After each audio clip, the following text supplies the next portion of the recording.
Vladimir Putin just revealed Russia's entire strategy for the Ukraine conflict. Just what exactly is the strategy? How is he trying to reassure the public? And why now is he revealing the truth to the Russians? I'm Paul, U.S. Army combat veteran. Let's get into it.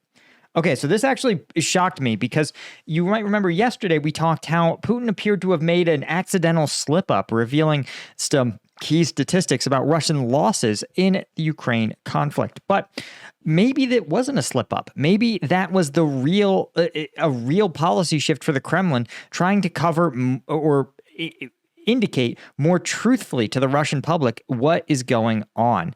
And what Putin is explaining now is the real plan for Russian victory in Ukraine. This is at the same St. Petersburg conference, and Putin reassured the public, first and foremost, that Russia doesn't need another call-up of reservists like they did in September 2022, a partial mobilization, because remember, Russia has a pretty robust conscription system, so their reservists are actually a large portion of their military-age male population. Russia is, he says, they're not trying to rapidly achieve military objectives in Ukraine, which you notice is revealing, right? It means that they instead have a gradual strategy to achieve their goals. And he said their goal, that basically he said the current military contingent committed in Ukraine, i.e. the entire Russian combat-capable ground force, isn't sufficient for a rapid victory, but says Russian forces are instead aiming to squeeze Ukrainian forces, quote, out of those territories that should be under Russian control, end quote.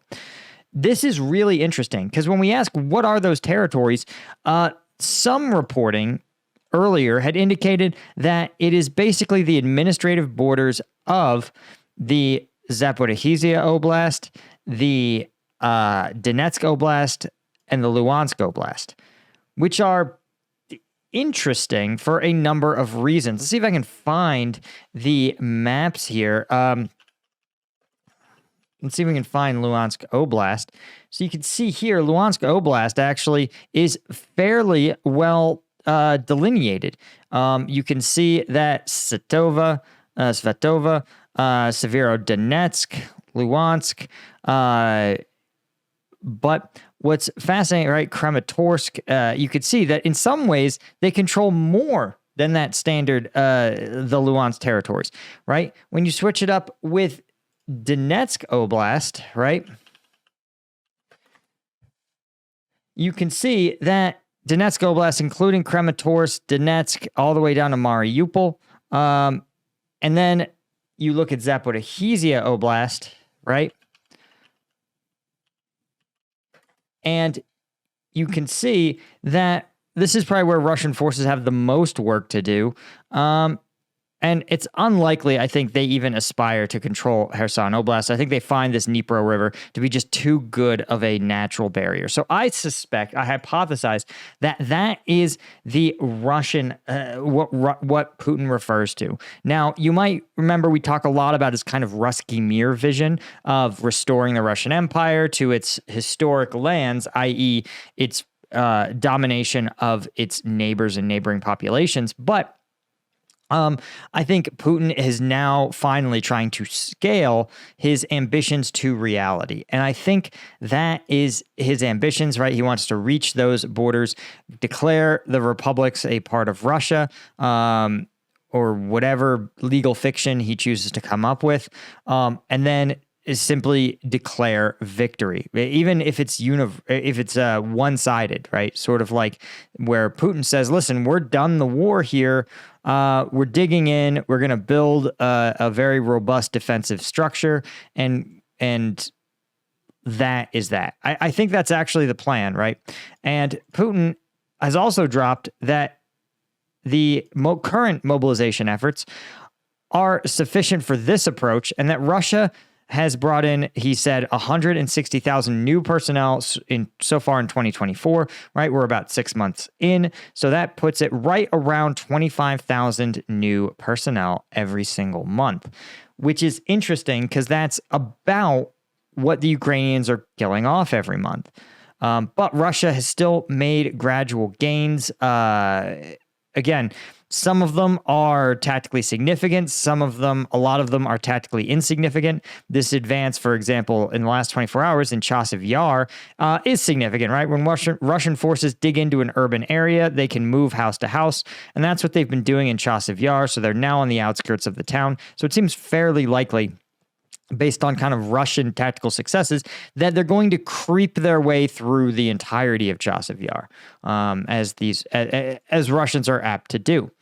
But the fascinating part is, again, that Putin's relying on some key assumptions here. The first is that Ukrainian forces are no longer able to conduct any substantial liberation campaign. This is probably because of the failure of the Ukrainian counteroffensive effort. And that failure really told Russia, hey, listen, if you can take territory, it's very unlikely to be lost, which is a not unfair assumption. He also asserted that Western support to Ukraine is finite, and that Russian forces, right, because they've stopped Ukrainian efforts to retake territory, mean that eventually the West will get sick of it, new leaders will be elected, and that Ukraine will be abandoned by its allies, enabling the Russians to make further gains, right? Now, I find this interesting for a couple of reasons. First off, what Putin didn't disclose, he disclosed his battlefield plan, but what he didn't acknowledge explicitly is the other two prongs of the Russian offensive plan. And those are taking place in the West. One is targeting Ukrainians' political support. These are targeting politicians and countries who provide diplomatic and material support for Ukraine at a governmental level. This, of course, is part of just a campaign to isolate Ukraine from international support, pivot international support to the Russian side. That's one of the reasons I think Russia is being so active in Africa, is to bring more, to bifurcate the international community and have a larger contingent of countries that support Russian efforts here. Right now, the international community is overwhelmingly in support of Ukraine. Even countries that don't necessarily arm it still recognize that they don't want to live in a world where a big, strong neighbor can invade and conquer a smaller, weaker neighbor, and willy-nilly, right? So most countries want to sit there and say, this is not okay, right? But that kind of international consensus is something Putin's been trying to chip away at. And he's got China on his side, who claims to be a neutral broker in the war, despite supplying Russia a lot of war material. And again, he's bringing more and more of these African countries, Iran, and other countries to kind of support this Russian effort. But the third prong I thought is most significant, and that is Russian efforts to change public opinion in the West. And that includes some of the stories I've covered here, right? Russian-backed agents are conducting publicity stunts in and around Paris to discourage the French from supporting, or to create the perception in the French public that there's actually less support for Ukraine than the reality might indicate, right? They've staged videos. They've really pulled out all the stops. And we also know that Russia has been working tirelessly to influence politicians in the EU, in Canada, in the United States, and that these Russian efforts to influence these politicians are, again, part of shifting the policy, or sort of throwing gunk into the wheels, so to speak, of the policy. You saw how effective it is, right? Russia was unable to stop Ukrainian aid from being passed, but it created a massive delay, and that delay led directly to the Russian conquest of Avdiivka, right? So there's that the political aspect, there's the propaganda aspect, and I strongly, strongly believe, as you guys should, that when you see, you should go on to things like the RT website, and you can see the talking points that Russia wants propagated in Western media. And then you can see those talking points appear in other major news outlets, like an invasive tree, right, shooting up its little roots here. We know the main tree trunk is RT or TASS or other Russian state-linked services. But you can see those same talking points pop up all over in other right-wing, often right-wing news outlets, but also in some left-wing news outlets, right? I saw recently a Russian talking point about the treating a routine NATO planning exercise for the defense of NATO, trying to convince people that it was actually part of a dangerous NATO escalation, that NATO was somehow planning to invade Russian territory. And that story ended up on like a socialist news website. So Russia doesn't have ideology. They just want to make sure that they not just push their talking points or their fictional points, but that they create a perception in democratic countries of a divided electorate where there's a large contingent of people who believe in an isolationist or non-interventionist stance, right? That would allow, of course, Russia to do its interventions, right? Conquering huge portions of their neighbors.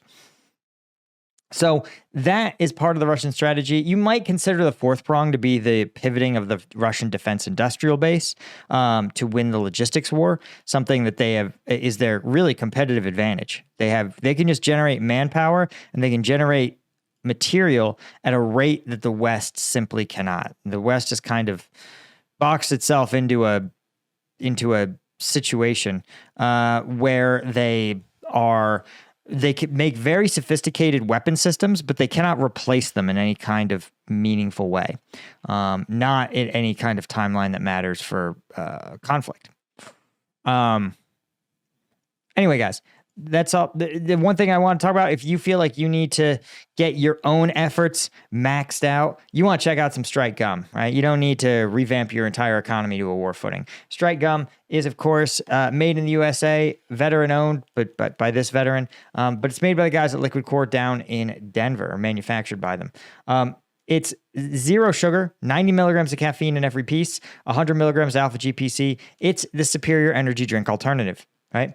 It's available on strikegum.com, where you can get your veteran discounts and your first-time customer discounts. But if you're an Amazon customer, you can go on Amazon and just search for it. Thanks to everybody that's left us reviews on Amazon, those help tell consumers that Strike Gum is the real deal, right? It's not made overseas. It's not weird, dehydrated. We use natural caffeine.